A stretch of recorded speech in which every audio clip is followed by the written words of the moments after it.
Welcome to the Draft Board, where hosts David Song and Tyson Workington tackle the topics that you want to hear. From the rink, to the turf, to the court. Anything and everything. This is the Draft Board. All right, ladies and gentlemen, sports fans, welcome back to the Draft Board podcast. My name is David Song, and normally I'd introduce my good buddy, one of my closest friends, Tyson Workington, but he actually couldn't make it on today's episode, which is a very special episode because who I have with me instead is Averee Dovsek, a college golfer from New York State. Well, born in California. She's in New York now. Like I said, she plays college golf. She hosts her own podcast, the Why You Suck at Golf podcast. You can check that out on iTunes and wherever you get podcasts. She's had Gary Player, Justin Rose, guys like that on there. So if you're a golf fan, definitely check her stuff out. And she's also, she freelances. She has on-camera experience. She's done a lot of different things with different companies, including Golf Week, which if you listeners remember me introducing myself on episode 1 back in March, Golf Week was the internship I landed last fall. And so that's how I met Averee. And I decided, hey, here on the Draft Board, we do football, basketball, and my goodness, I almost forgot hockey. How could I do that? But, we really wanted to show you guys that we can branch out as well. And so I thought, hey, what better way to do that than to do a golf special? And that's what this is. This is our golf special for the time being. And Averee, thank you for joining me today. How are you? Absolutely. Thanks for having me. I am great. How are you? Yeah, I'm excited. I had a really good weekend, enjoying the nice weather, kind of being with my friends, and obviously looking forward to this conversation we're about to have. I just think that over my time in Golf Week last fall when we were working together a little bit, I learned a lot. In fact, I went from literally ground zero, to actually having a light working knowledge of golf, and at least a very basic conception of who the big stars are, and a few of the rising stars as well. And I also keep an eye on, just as I kind of do with every sport, some of the more niche players or the rising stars, like Sierra Brooks on the Symetra Tour, for example, is someone who I read about when I was working Golf Week, and she really caught my eye as a great golfer, charming young woman, and we hope that she has she makes it to the LPGA and really brings a new generation of talent into there. But maybe just to start, Averee, you can tell the folks a bit about yourself, like where are you from, how did you get into golf, and how did you get to where you are now? Yeah, so like you mentioned, I'm originally from Southern Orange County, California. Growing up, I am now 5'10". I played volleyball for the majority of my life and was actually forced into golf by my father. Against my will, he'd make me practice twice a day, every day, in hopes to land a scholarship to university. So it was never something I loved in the beginning. In fact, I really resented my father. And he even said to me once, like, I'm never going to come watch you unless you make varsity freshman year. So I made varsity freshman year of high school, went on to be MVP, team captain, eventually started liking it, because when you get good at something, you begin to like it. And then being surrounded by actual girls instead of just me and my father at the range definitely made it a bit more appealing. From there, I got a scholarship to attend Hofstra University and play on the women's Division I golf team. Been a great experience so far. In the middle of my freshman year, I got the opportunity to work for CBS Sports at the PGA Championship. Went down to Golf Channel, NBC down in Orlando, Florida, lived there for a couple months, worked for them. Following that, a couple articles had gotten written about me, about my show reels. And from there, SiriusXM PGA Tour Radio picked me up. I became a co-host on a show every Wednesday night with them, even through the pandemic. Let's see, where are we? I continued working for CBS Sports in the studio for NFL stuff. And then Golf Week found me, and I hosted a show with Golf Week in last summer during the pandemic with 4 NFL kickers. It was a golf talent type show, really interesting to host because the internet connection wasn't great. So they'd hit shots and I'd have no clue where it was going. And so that definitely challenged me a bit. from there, I went to work with Golf Week, and I am now a content contributor, and I host a fitness series with them.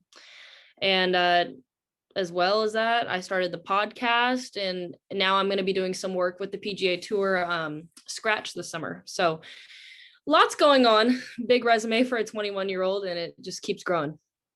Well, you know what? It's a heck of a lot bigger than mine, but congratulations. It's really awesome to hear you pursuing all these opportunities and being able to land them early on in your career as well. And I'm sure that these are formative experiences that you enjoyed a lot and that you have also found really, really helpful in your development. So I just to go back to what you said. So your dad made you play golf because ostensibly for the sake of a berth on a varsity team and a scholarship, but he didn't think that you could do that in volleyball? So I'm not 6 feet tall, and you're not far off. No, but I was an outside hitter, and he thought I wanted to stay in California.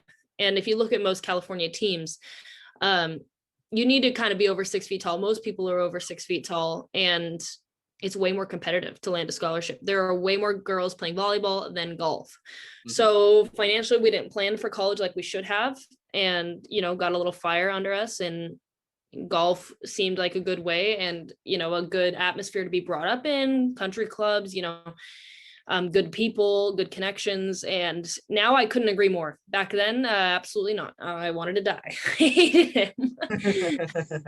Well, I mean, it sounds like we had in a manner of speaking, a somewhat similar progression because folks, full disclosure, I was not thrilled to be hearing that I was going to intern with Golf Week last year. I was like, I'm here because I want to be a sports journalist, and golf isn't a real sport, is it? It's some game for old white guys. Oh, and they're also all rich.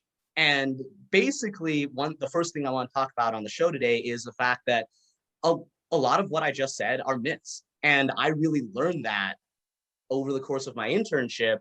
And I've come to realize that golf, especially these days, it's far more diverse than I thought it was going to be going in. Like the LPGA Tour, the Symetra Tour has really been bringing women into the game and gaining a lot of steam. And so, people like you found girls to play with. I think one of my favorite articles I wrote for Golf Week last fall was about two sisters named Sarah and Elsa Diaz, immigrants from Mexico who came back to the States, and they didn't know any English. And this organization called the First Tee, which far from being an elite club, was this organization that is meant to help kids learn the game of golf, but also to develop skills like public speaking and just getting better in school. And I was like, oh wow, golf is actually something, a sport that just like any other sport can lend itself to these type of community initiatives that really benefit people regardless of how rich you are or what's your background or whether or not you ever come close to turning pro. So with that said, maybe we can get into our first question that, what would you say just simply and authentically to someone who thinks that golf is not a real sport, it's this easy game? They must suck at golf. Anyone who has actually went to the range, played a round of golf, knows that it's really difficult. And if they haven't surrounded themselves by it and by the sport and haven't seen some of the power athletes that have now come into it and what they're doing behind the scenes to work at it and produce those results, I would say that's a response that is uneducated and quite frankly, just plain stupid. Yeah, I would like to see them hit a couple golf balls before and reassess their answer. I mean, the first time I tried to hit a golf ball, I whiffed clean, and then I whiffed about 4 more times. And I was like, why is this hard? I wasn't exactly expecting to drive at 350 yards, but I'm like, why is making contact hard? And I think that was a point where I was like, okay, like there might be a little more to this. And this was actually a couple years before Golf Week. We were just kind of playing around at the Bible camp I work at. And so that was kind of my first sign, like, okay, maybe there's more to this than meets the eye. And then lo and behold, there was. So I think though, from a sport aspect, and particularly a spectator sport aspect, golf is obviously much more slower paced than something like hockey or basketball or even football. And I think that's something that would confuse and turn off a lot of non-golf fans, because they're like, that's like, I think it's the impression of this is slow. They're not running around or hitting anybody or jumping high. And so this is quote unquote not a real sport. So in response to that, you said not only are you a competitive college golfer, but you also do a fitness series with Golf Week that's related to golf. So can you tell us a bit about what are some of the things that go into your training regimen, and how do those things translate to golf skills? Yeah, well, going back to what you said, one thing again is, yes, golf is a slower sport. But carrying a 40-pound bag on your back for 4-5 days, walking, 20,000 steps a day, plus, it takes a lot out of you.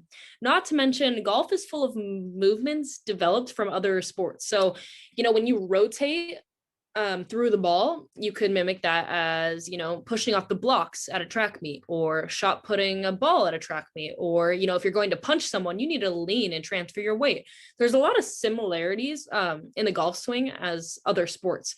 So that's what makes it kind of unique, is people assume they'd be good at it because they, it's a similar motion to some other sports, but it's also not only physically challenging because the spine on the human is not made to rotate like that. It kind of goes against that. And then the mental aspect of it. So going into the fitness series, getting into the sport, since I've been tall, I was always a long hitter. One of my simple pleasures is out driving old men. When I was younger, I'd be in 7th, 8th grade and bombing it. And they'd be like, what?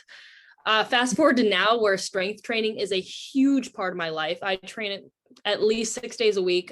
I never really have a full off day. I'm always doing something, probably not the best, but even my off days have a little bit of cardio in it, or always getting the heart rate up. So when they asked me to do this fitness series, I was over the moon, because I really wanted to tell golfers and non-golfers that there is so much that goes into the swing that can be done outside of the golf course. So the first set of fitness videos, I kept it very basic. Stuff you can all do at home, some band work, some very simple tips. The second set, I advanced a little more. We got some dumbbells in there. We worked on different muscles. And the third set will be even a little bit more advanced, and, even kicking up some nutrition stuff. Yeah. So as far as distance goes, if you want distance, I hate to say it, but your strength is going to be the biggest contributor to your swing speed and how you make contact with the ball. So absolutely, fitness plays a huge role.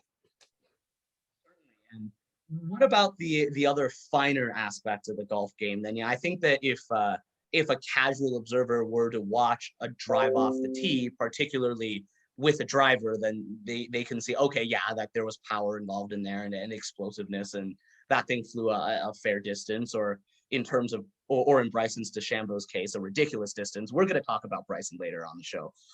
But what about things like, iron play, where it's you have to lay up and you have to make that second, third shot to get within range of your putt. And then, of course, the putt itself, which is incredibly precise. Obviously, it's not about power at that point.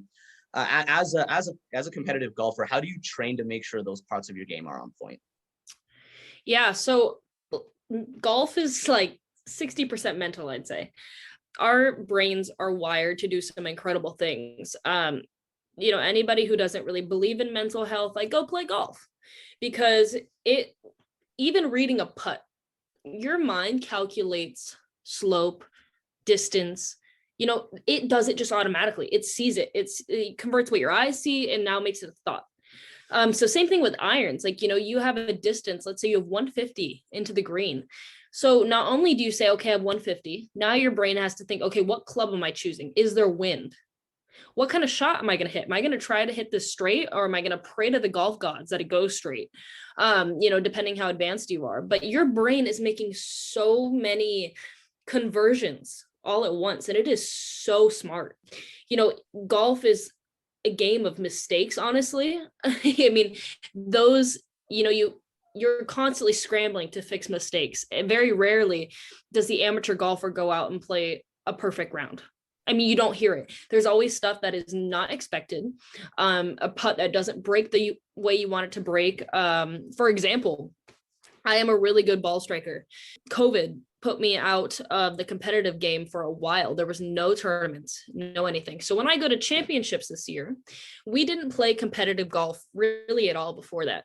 So I'm going from March 2020 was my last round. Fast forward to April 2021. I hit 16 greens in regulation. That means you get on and you expect a 2-putt to make par. So that's very good. 16 out of 18 greens is really good. Your ball striking's almost perfect. I had 13 3-putts. I was missing 6-inch putts, 4-inch putts, 5-inch putts. I was missing 1-footers. It was horrible. So that's not like I'm incapable of making putts. That is so mental. I can make 1,000 of those on the practice green. 1,000. I would not miss putts this small. But in a tournament play, I mean, that really tests your mental game. So when you see a lot of recreational golfers shooting really low, that's great. But I would love to see them in a tournament setting. And that's what makes professional players so good. And that reminds me of the golf tournaments that I have watched over the course of the past year. I mean, honestly, that internship did wonders. I'm actually able to watch a final round of golf and not be bored sometimes. I'm like, like this is actually kind of cool. This is definitely not the worst, but I found myself as, again, a very new person to this sport in general. I've been to a driving range once ever, and you know what? I'll take my 120 yards with a driver, and I'm just I'll be proud of that. But no, I've seen a lot of professional golfers get to within what I assumed must have been point blank range for a putt, like 6 inches or less, like you said, and somehow they're just not able to put it in. And you're like, wait, what? Why? It was so close. And then all of a sudden, when I look at the leaderboard, it's like, oh, shoot, he just gave up a shot on that. And the guy behind him just maybe birdie. And so all of a sudden it's like, oh, a miss on a 6-inch putt suddenly puts you in a bad spot and it gives your rival a chance to catch you. So you miss thousands of dollars. That putt is essentially thousands of dollars. Yeah, and so I mean, is this one of the reasons why lovers of golf, such as yourself, I mean, you really appreciate this sport? Is that even though it may be slow, on television, it may take a lot longer than other sports to conclude, but when you love the game and you understand the game, the reason why it holds your interest, even as a spectator, is it at least in part because these little intricacies and these that you understand that maybe others don't. There's a saying like, I hate golf, I suck at golf, I can't wait to play tomorrow. That rings so true because you will have like 5 bad shots, let's say, in a row, and you'll just like, you're this close to snapping your club, but then you have one good shot and it like reels you in. So that's horrible. I mean, it's a great sport, but it's also the worst sport. When I started getting good at the sport, I had aspirations of going pro, and women's golf is very different than men's. And now I don't want to do that. Like, I would love to do long drive because that interests me. The atmosphere is fun. It's grandstands, music, people, that really interests me. But as far as putting myself through essentially a week of mental hell doesn't pique my interest anymore. I mean, girls, the money is not as high as guys. Entry fees are expensive. If you're not sponsored in the every right which way, it's an expensive week for you. And then if you miss a cut, you're going home. That's really mentally hard, and I put myself through enough mentally hard things. So yeah, I mean, it doesn't pique my interest as it used to. If I was a guy, I think I'd really try to go pro though. Well, why is that? Is it because of the money? Is it because of the economic side? Yeah, it's hard to make, like, there's a lot more competition on the men's side, but if you are, even the top 100, top 200, you're still making a pretty good living. Yeah, I see it draws more people on the men's side. It's more of an event. I don't know. That's just my opinion. Not to say that professional women's golf I admire completely, but I don't think it's something I have in me, quite frankly. Fair enough. And I mean, it's certainly good to come to this realization now, as opposed to 6 years down the road, you're in your late 20s, and if you haven't made it yet, then it's like, crap, what do I do now? So yeah, well, certainly I can see where you're coming from. I also love, being now in broadcast golf as a journalist. I love that. I'm essentially flying, or will hope to be flying, to all the same tournaments, staying at the same hotels, living that lifestyle without putting myself through the mental stressors. Obviously, my paycheck won't be as high as probably the winner, but maybe I'll save a few years of my life mentally. I mean, like quality of life considerations do come into play here, but yeah. So earlier you mentioned long drive. That maybe is something that you're interested in doing. You said that you've always been a good hitter, a deep hitter. Your long frame helps you with that. Before the show, we were also talking about how you've gotten into lean bodybuilding recently, and that's why you do a lot of strength training and watch your diet very carefully. But from an athletic standpoint, I think, again, comes Bryson DeChambeau again. You know what? At this point, I might as well just tell people who that is. He's 6'1", like probably 235 pounds, looks like a linebacker. He's like the golfer that if you ever saw, you would assume he probably plays a different sport or just straight up lifts weights for a living. But obviously, most golfers don't look like him, right? And I think particularly on the women's side, they don't look like WNBA players. They definitely don't look like CrossFitters, but and yet there's still power involved, there's still athleticism involved. And so for someone like you who you're a taller golfer and you are very familiar with strength training both for golf and for an entirely different sport, how does that bodybuilding side, developing your muscles in that way, does that help you play golf? Does that actually hinder you in some ways? Yeah, no, it's a tricky thing because so bodybuilding, like a big part of it is the diet. So if you're in a deficit, your energy levels are pretty low. If you're in a significant one and you're close to a show date, so your energy gets really low. So playing even an 18-hole round of golf walking can seem like the hardest thing on earth if your calories are really low. So it's really important to fuel your body for not only your strength training, but for golf, because that will affect the way you play. That's something I learned the hard way this last season as I was trying to, thinking about, okay, I'll start dieting down for a competition. And it's like the 12th hole. And I'm like, I'm starving. And then my play kind of declined.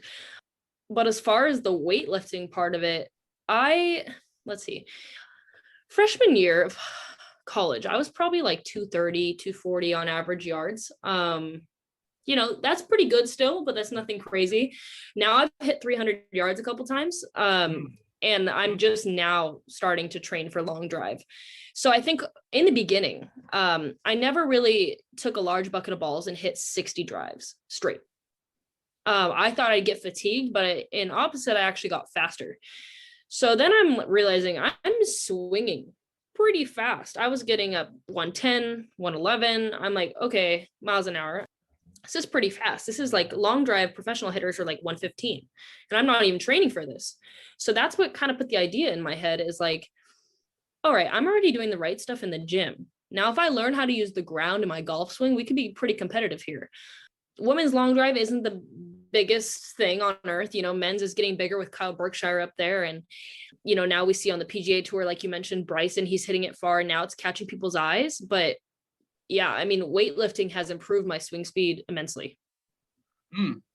Yeah, for sure. And it'll be interesting to see how you're able to continue to develop in that field. And certainly I look forward to seeing where you go, and definitely good luck there. But I think that this is a great place to transition into Bryson DeChambeau full on. And like I said before, folks, he looks like a linebacker these days. He's a big man. He's broad. His shoulders are thick.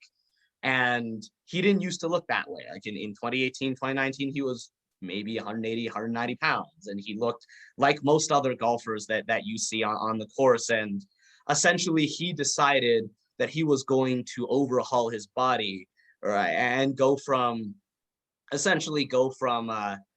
Chevy S10 to a Mack truck semi. And that's what he did in about, I believe it was 8 months. Like he went from 195 to 225, and he's bigger than that now. And when you were talking about driving distance earlier, in 2019, he was tied for 34th at an average of 302.5 yards per stroke. 2020, that went up to 322 yards. And it's particularly at Winged Foot last year, where he destroyed the U.S. Open.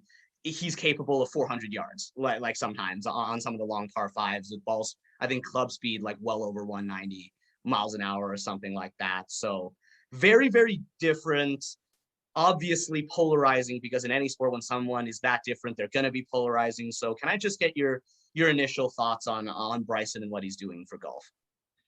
Well, my initial thoughts when I first saw him out of the pandemic, I was like, whoa, someone's been eating good. That was my first thought, because the way it was presented, and I love Bryson. I'm a huge fan of Bryson. I have nothing bad to say about Bryson. But at first glance, the way it was presented, knowing what I know about muscle building and nutrition and stuff, it looked like he had just gained weight. Now, if months have gone on, he still have like maintain that same frame, but he actually looks a bit leaner. He still looks really strong, but he does look a bit leaner, and his distances definitely show for that. I'm not sure if that weight gain was part of the whole plan at first, if it was to get really big to hit really far, or to try to put on muscle and not gain weight. Not quite sure where or who the goal was coming out, because I think there's a way to put on lean body mass instead of, a lot of weight. It's impossible to gain 25 pounds of muscle in 8 months. So no, but as far as driving, he is now making golf look like a sport to people. He is now opening up the door and making young people, especially young men, want to get out and try the sport, because damn, like he's hitting it hard. A lot of baseball players are now looking at him like, "Ooh, I could do that," then they slice it. But what's a different topic. But yeah, he is taking what nobody has ever done before and making it so appealing to the eye. I mean, I fully agree with that. And it kind of reminds me of what I've heard about. Like, I was obviously not into golf when Tiger Woods was in his prime, but from what I've heard about Tiger Woods now, looking back, he revolutionized golf by being a serious athlete, and not only having the endorsement deals, but working on his body, working on his game, and training so hard and so seriously. And his results obviously showed that it brought golf to the next level. And it seems like Bryson's kind of doing that in a different way with his new approach. And certainly it's something that got me, I mean, like, I'm a young man. It certainly made me a little bit more interested in golf and in him, because I'm like, as a guy who again, I'm not the biggest baseball fan, but one of my favorite parts of watching baseball is watching like a guy like Aaron Judge, like one of my favorite players, hit a bomb of a home run, to dead center or to wherever it is. And Bryson's golf swing off the tee is reminiscent of that. And it's like, wow, that flew. That was a lot of power. And I'm like, I think you're right. It's like, oh, like for a lot of guys, like, oh, cool, measurables, strength, that really popped off the screen. And, but obviously Bryson's not without his haters, as you know, and I'm going to read you a take that I came across while I was working for Golf Week. And I think that this is a very bad take. I'm sure you would agree. Justin Thomas agrees that it is a bad take. But last year, Matthew Fitzpatrick, another pro golfer, basically said, it's not a skill to hit the ball a long way. In my opinion, I could put on 40 pounds. I could gain 40 yards. That's a fact. And Bryson is taking the skill out of it, in my opinion. And I remember reading that as an intern and be like, I'm just an intern. My job here is just to like copy edit this article and pass it along so it can be published. But I had so many thoughts about that. And I echo what Justin Thomas said in a later interview that I found, is that that's laughable, because in my opinion, Bryson DeChambeau isn't doing anything different from any other pro athlete who's trying to gain an advantage in the game. Like, you can't say that, just because, DK Metcalf doesn't have any football skills because he's freakishly fast and strong and he puts in the work to maintain his physique, or, Aaron Judge at 6'7", 280 is not a real baseball player because a quote unquote a real baseball player can hit bomb home runs at 200 pounds. Like, whatever, right? Like, I think that's an absurd line of reasoning. Every athlete is different. Every athlete needs to use his or her own strengths. And in Bryson's case, he was able to gain a lot of muscle. He hits for power. He's very analytical, which means he's able to not just, like you said, bomb it and slice it, but to use everything to his advantage, the mental game, so that he can maximize his, okay, I hit it 400 yards, but my next shot with an iron is going to be accurate, so I can putt in for birdie or whatever. So yeah, what do you think about that? Well, two things. Distance became a debate before Bryson. When technology started getting better and people started becoming to be able to hit further, people were like, is this fair? My thoughts, everyone's dealt the same hand. You either use it to your advantage or you don't. So if you want to use the technology that's on the table for everyone, to hit the ball further, I don't see why that's an issue. Now, if some player had a different club than somebody else and like was able to do something crazy with it, then I would say that's unfair. But if everyone's dealt the same hand of cards, technology will be improving. So we'll see in maybe 10 years from now, 5 years, I don't know. I don't know how technology is going to improve or the rate it's going to improve, but maybe par fives are now going to be looked at as par fours. Maybe course designs are going to change because the average golfer is going to be able to hit 20 to 30 yards further. No, that tweet's ridiculous. Not only is it impressive to, do what he has done, but that golfer has to realize that the body he has now put himself in is something completely different than what he had previously. That's a lot of weight to not only carry on your shoulders, carry on your back, but be able to move and rotate with speed is hard. Like flat out, that is different than what he's been used to essentially his entire life, unless he was overweight, maybe younger, and I just haven't seen it. But the adaptations he has had to make with technology, with the weight, with his diet, with his training. I mean, you see videos of him working at 11 p.m. at night in his little cage, just bombing balls, trying to get faster, using resources like Kyle Berkshire helped him out a lot. Kyle's a good friend of mine now, and he said, he works his ass off. So I think that tweet is almost coming from a jealous standpoint almost. Yes. That was just embarrassing. I fully agree. I think you took a lot of words out of my mouth, and I thank you for bringing your experience as a bodybuilder to the table, because you understand what it's like to change your body and to train a certain way and how different that feels. And and what I would add to that is I think, like, from my experience in other sports, it definitely does matter when your body changes. The example I'm going to use two examples. One's niche because it's an MMA example, and that's combat sports, and that's niche. But the other one is hockey, which is less niche, although maybe still niche in America. I don't know. But yeah, so there's this legendary kickboxer and this mixed martial artist named Alistair Overeem. He has been fighting professionally since 1999. He's in his 40s and still until recently was a top 10 heavyweight in the UFC. Why do I bring him up? Okay, so he's a 6'4" guy, big guy, great shape, physically gifted, and he actually used to fight in the light heavyweight weight class, which requires you to cut to 205 pounds.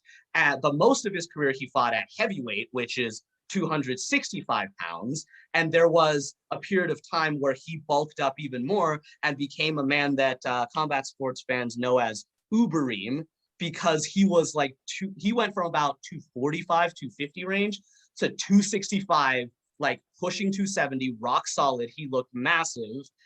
Later on, he was popped for performance enhancing drugs and never was that big again. But that's not why I brought him up. It's that he ostensibly got that big to gain power so that he could have the most firepower in the heavyweight division. And he was a very talented striker, certainly had that. But one thing you noticed over time is that at that size, he became noticeably less technical. He used to be a very skilled kickboxer with more fluid strikes, more kicks, and more techniques like that. And at that size, he kind of went away from that, and he became more of a, certainly not rudimentary, but he seemed to become more reliant on his power, I would say. And he wouldn't necessarily use some of the technical striking in every fight that we would see earlier in his career. And so why do I bring him up? Just to say that, hey, if you change your body, it's going to change your abilities, and it's going to change your comfort level. And in every sport, that's true. And that's something that came to mind for Bryson as well. So I would agree with that. Second example I'm going to bring up is actually two guys, Shea Weber and Ryan Pulak. They're both NHL defensemen with really, really big slap shots from the point. Like Shea Weber, one of the hardest shooters of this generation. And the Matthew Fitzpatrick tweet that we were, I think, rightfully criticizing sounds like a 5'10", 180-pound defenseman going, it's not fair that Shea Weber can blast it 105 plus from the blue line and beat the goalie without a screen. There's nothing unfair about that. It's his natural skill. He developed it, and he's able to use it into a weapon. And I think that to finish the analogy, there are lots of 5'10", 180-pound defensemen in the NHL today who don't shoot as hard, but they're quick, they're fast, they're great passers, they're great puck handlers. They have great vision. And even though they don't have, a rail gun like Shea Weber does or Ryan Pulock does, they're able to be effective defenders using their mobility and their skill, and their intelligence. And I think a lot of golfers that don't have Bryson DeChambeau's distance and power are nonetheless very competitive because of their, like you said, their mental game, their shot accuracy, their putting accuracy. And so, yeah, all this to, I think, make sure the horse is dead. It's a bad take. Yeah, I agree completely. Especially MMA fighters. Like I have the way they cut water and how much weight they're able to lose. Like I'm friends with one of them. Just like, hearing his stories. And then he would show me pictures like him before water cut, him after, before the weigh-in. Looked like there was no soul in him. Like you could look right through his eyes. It was scary. Anywho. I mean, this is funny. We're actually here on the draft board. We're actually planning to do an MMA episode or a martial arts episode in the next few weeks. So it's funny our conversation turned to that. I mean, last thing I'll say before we move on to our next topic is that, as far as weight cutting, if you want to see an extreme example, go look up two guys. First guy's name is Paulo Costa. He's a 6'1" middleweight, so he cuts to 185 pounds. But look up some photos if you guys want of him actually in the octagon. That guy is 220, 230 rock solid, and frankly could make heavyweight and should be fighting at light heavyweight, but he cuts down from about at least 220 to about 185. And he's for some reason able to do it because he wants to maximize his power against smaller competition. It's like you said, Averee, it's absolutely ridiculous. Second guy, Anthony Rumble Johnson, 6'2". He fights at heavyweight now, so he's in that like 240 to 260 bracket. Earlier in his career, he tried to make welterweight, which by the way is 170 pounds. It's a nuts world out there. It's ridiculous, and I don't know.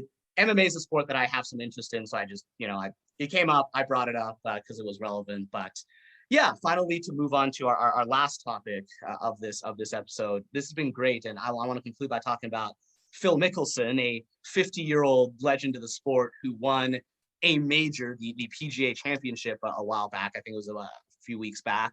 And in so doing, became the oldest player ever to win a major. Now, when I first read that headline, I was like, first of all, I was like, really? That's possible? Because in every other sport at 50 years old, I'm not sure even Tom Brady could be sticking around in the NFL until 50 years old. And Tom Brady has beaten off Father Time better than almost anyone I've ever heard of.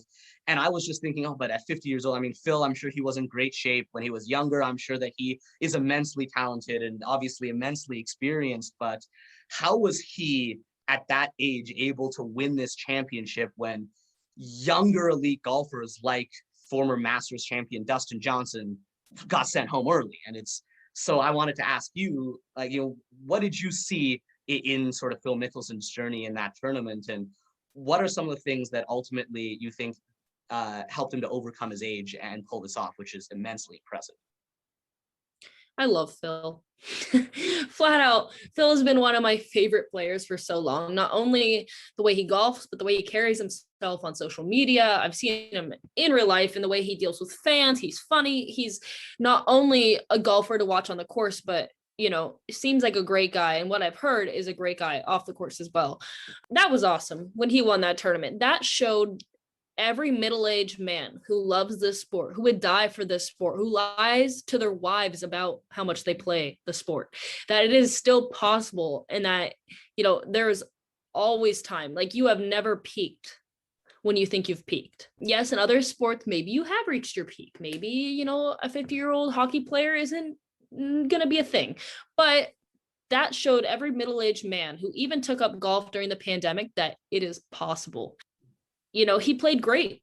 And the way he, even in the post round interview, he was like, I hit bombs. Like, hell yeah, you did. And I think he really wanted to prove to people that he could be that, not even underdog, but he was a little bit becoming an underdog for a little bit in the rankings. And he wanted to prove to people that I'm still the shit. And quite frankly, he is. After that, he posted a video on Instagram that was just like, I just, I don't know if you saw it, but just driving to the club this morning. And I just wanted to, in case you forgot, I won the PGA Championship next to his trophy. Like, yeah. And any other golfer who would do that, people would comment like, oh, you suck, like you're so like full of yourself, blah blah blah. But because it's Phil and the way he holds himself, and yes, he should be proud. That's a huge accomplishment, which is awesome to see. So yeah, 10 out of 10 stars for Phil. Sure, for sure. And so going off that, what do you think is it about this sport of golf that allows such a range, right? For example, you have guys like Bryson DeChambeau, who we've talked about. He's a linebacker and he's got the biggest gun in the PGA Tour.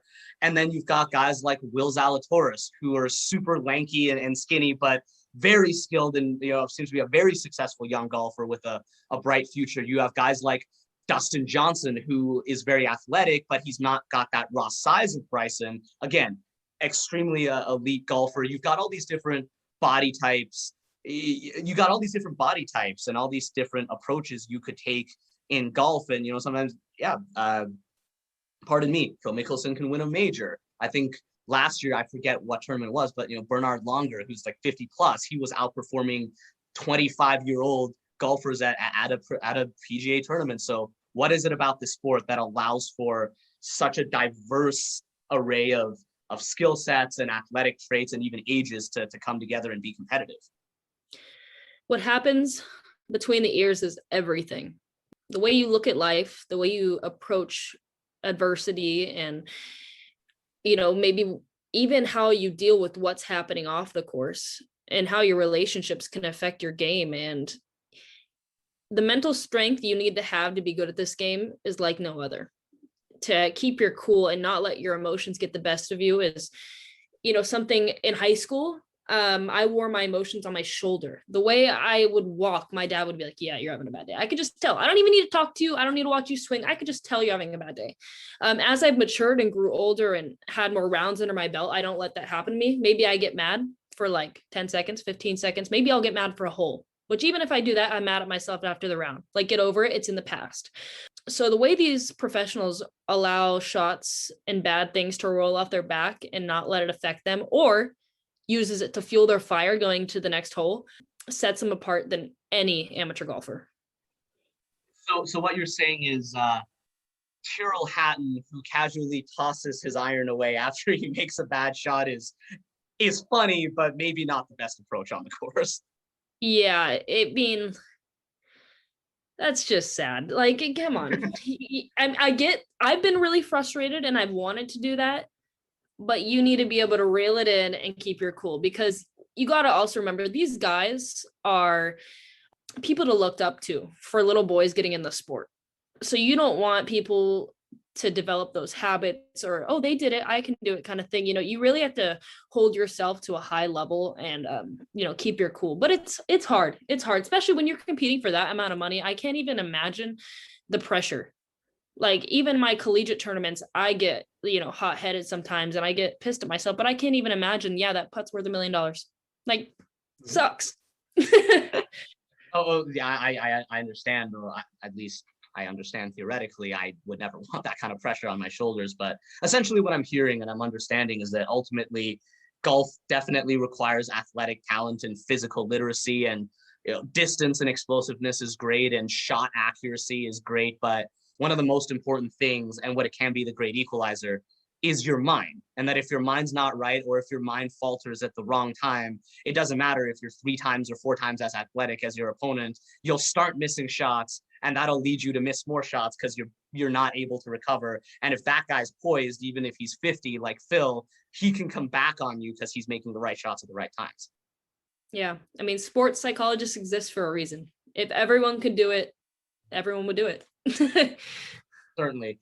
Yeah, and I just wanted to get to you some final thoughts in just a couple minutes on, we've talked a lot about this sport, how intriguing it is physically, how demanding it is mentally. But I've also noticed that, at least when things are going well, there seems to be the social side and the camaraderie side of golf translates seemingly well from a few friends going out for a weekend to even the PGA Tour, because when you play in the same group as some of the same golfers, you will talk to them like, I don't know, DJ makes a good shot, and Bryson, if he's in the same group, might talk, they might talk to each other, hey, fist bump, nice play, and obviously after every tournament, people they shake hands, there's sportsmanship, there's respect, and the fans, when they are there, seem to be a part of that as well. And you can see it on the faces of pro golfers, what it means to have applause from fans after they finish a course, even if they didn't win. So yeah, what are your thoughts on that to close? Yeah, golf's a really interesting sport in that, because every player is dealt the same hand. Like I mentioned, like everyone's presented with the same, if you're in the same group, especially, you're presented with the exact same conditions as your opponent. Having that sportsmanship is really important. I think Gary Player says you can't be a good winner unless you're a good loser. I really took that to heart, because I used to be super competitive and envy girls I play with, because they play better than me. But at the end of the day, you just have to applaud them, because it takes a lot of talent, a lot of mental strength, like we talked about, to produce some of the results that they're producing. So I love seeing, a high five, like you said, in the same group on the PGA Tour, and having that level of like, you're mature enough to say, yeah, that was good. Good job. In the back of your head, you should be like, yeah, well, I'm gonna do better in the next hole. But it's good to be able to recognize the good in the sport. Definitely. And, we hope that you folks, if you're hopefully still listening, that you guys really enjoyed this episode. And if you're not a golfer, I hope that this episode taught you a couple things, like my internship taught me. If you are a golfer or a golf fan, then we hope you certainly had fun here today hanging out with us. But Averee, thank you once again for coming on the draft board and really bringing your perspective on something that definitely Tyson and I will not be able to talk about for very long on our own. Yeah, this was really fun, and we would love to have you on again soon in the near future. Thank you, David. I appreciate it. All right, folks, for Averee Dovsek, my name is David Song, and we are signing off from the draft board.